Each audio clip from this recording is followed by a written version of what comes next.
Indo-Pak border, Punjab, 12:30 hours.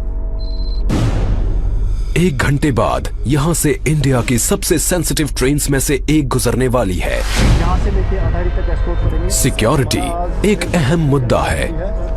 हर Monday और Thursday को इस ड्रिल में कड़ी मेहनत की जाती है।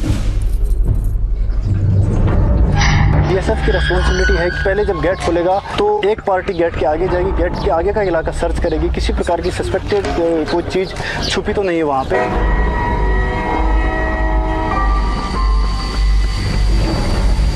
जो ट्रेन पाकिस्तान से आएगी उसको जीरो लाइन से एस्कॉर्ट करके यहाँ पे अटारी स्टेशन से पहले जीआरपी की पोस्ट पड़ती है, उनको हैंडओवर करके वापस आना। साथ में डोमिनेटिंग फीचर के ऊपर में हमारे वेपन माउंट होते हैं तथा गाड़ियों के ऊपर में वेपन माउंट होते हैं कि किसी प्रकार की कंटीजेंसी या कोई बंदा भागने की कोशिश करे तो उसे हम चेज करके पकड़ सकें।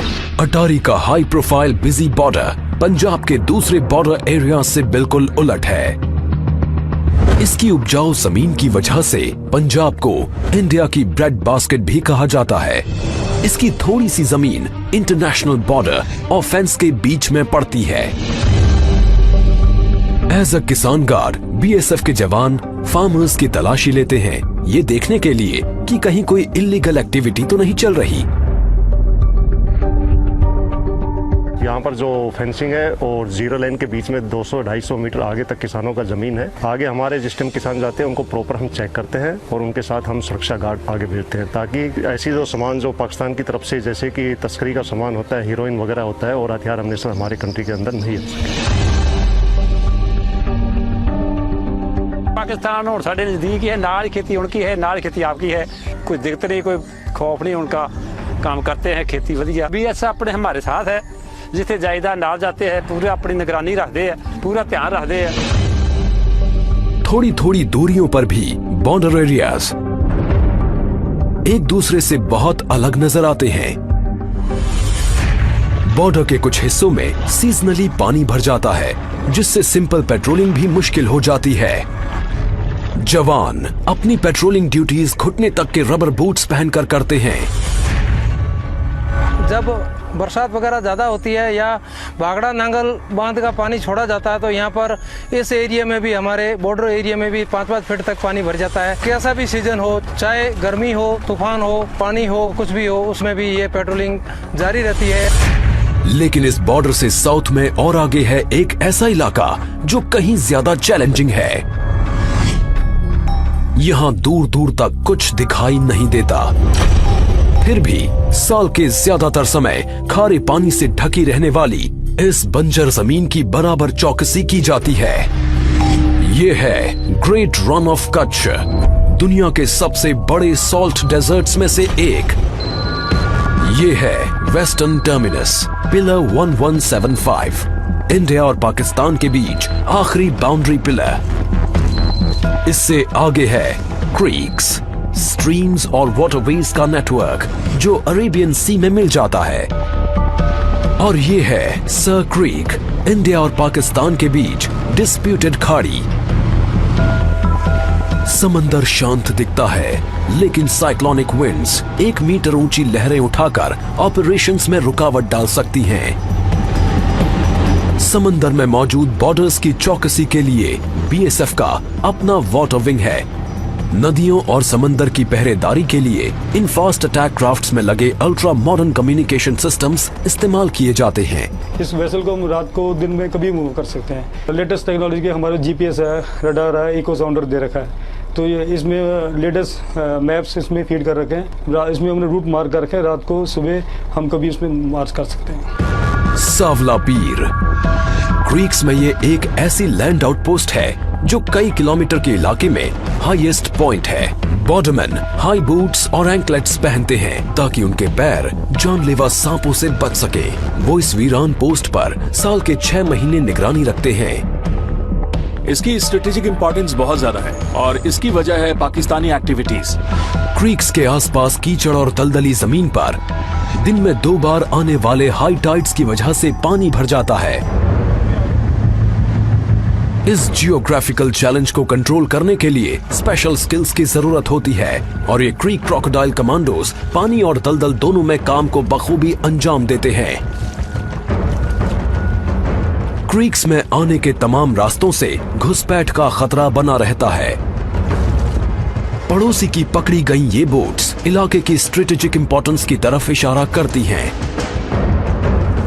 ऐसा इलाका जहां बॉर्डरमैन का इम्तिहान उस पार बैठा दुश्मन ही नहीं, यहां की जमीन भी लेती है।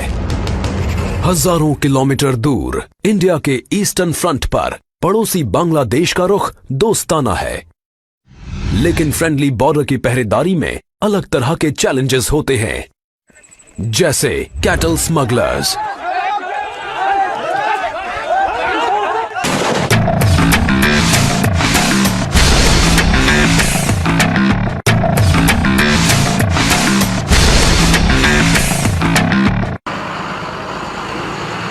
बांग्लादेश से सटा इंडिया का आड़ा तिरछा बॉर्डर 4000 किलोमीटर से ज्यादा लंबा है।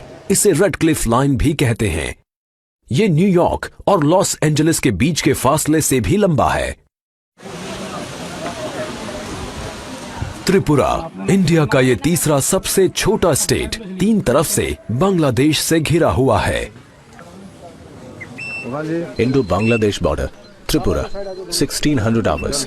कई जगह तो घनी आबादी वाले गांव इंटरनेशनल बॉर्डर के बेहद नजदीक बसे हैं। ये जो 2033 बॉर्डर पिलर है, ये बिल्कुल ये जो एक फैमिली है, इसके 2 भाई अभी बांग्लादेश में, 2 इंडिया में, और उनकी जो परिवार है ये दोनों आधा आधा बटा हुआ है, और ये बॉर्डर पिलर इन दोनों को मतलब आधा आधा करता है। इस इलाके की पुलिसिंग एक उलझन भरा काम है, क्योंकि कई बड़ी एक्सटेंडेड फैमिलीज बॉर्डर के दोनों तरफ रहती हैं। हम लोग ऐसा कोई महसूस नहीं हुआ ये इंडिया है या बांग्लादेश है। हम लोगों का बहन भी वहाँ पर शादी हो रहा है, मेरा भाई भी वहाँ पर शादी हुआ है, मेरा काका भी उधर की शादी करने वाला है, मेरा नाना का घर भी उधर ही है। लेकिन आबादी से दूर घनी हरियाली से ढकी त्रिपुरा की लो हिल्स मुसीबत पैदा करती हैं। बॉर्डरमैन को यहाँ मस्कीटो नेट फेस मास्क पहनकर चौकसी करनी पड़ती है, क्योंकि इस इलाके में है दुनिया का deadliest malaria parasite plasmodium फैल्सीपिरम।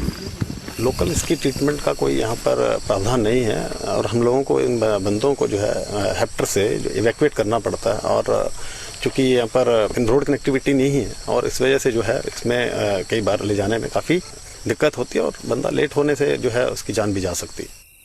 Crew को भी ये नेट्स पहनाए गए हैं।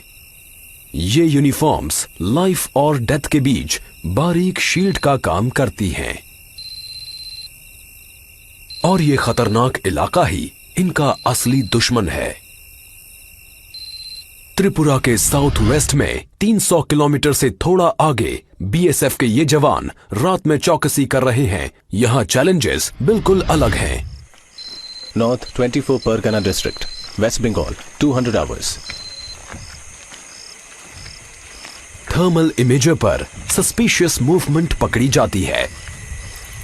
मैंने हैंड हेल्ड थर्मल इमेजर के मॉनिटर पे अभी देखा कि आईबीबीआर 500 मीटर पीछे जाम खड़े हैं। 10 से 15 कैटल का मूवमेंट है, और उनके साथ लगभग 20 से 25 लोग भी हैं जो आईबीबीआर की तरफ बढ़ रहे हैं।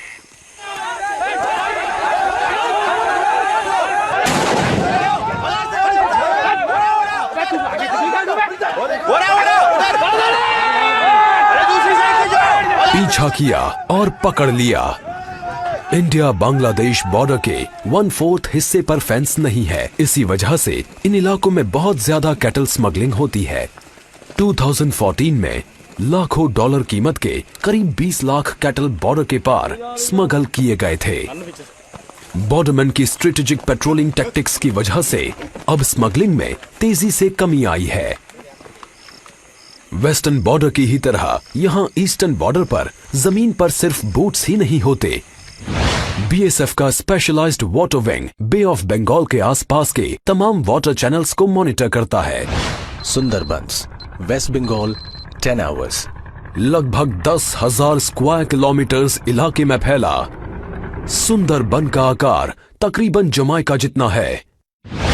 इसमें से आधा इंडिया में है और बाकी का बांग्लादेश में। यहां बीएसएफ तय काम को अंजाम देती है।